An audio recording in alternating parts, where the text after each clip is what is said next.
Samantala, paspasan ng investigasyon ng Norzagaray Police upang matukoy ang mastermind sa likod ng tago at iligal na pagawaan ng paputok na sumabog at pumatay sa 2 katao at sumugat sa 6 na iba pa.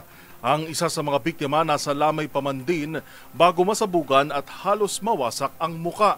Narito ang balita ni Edwin Duque. Patuloy ay sinasagawang investigasyon ng Norzagaray PNP upang matukoy kung sino at kanino iligal na paggawa ng paputok sa Barangay Partida, Poblasyon sa Norzagaray, Bulacan.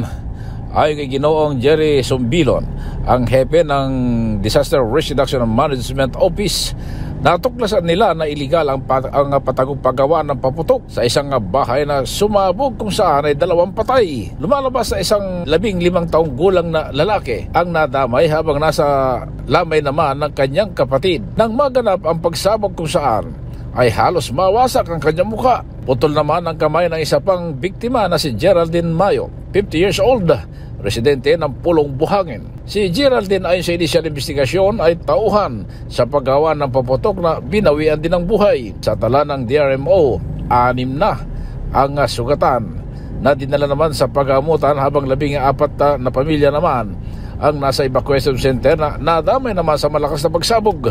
Nangako naman si Mayor Merlin Hermar ng tulong sa mga biktima at magbibigay ng tulong.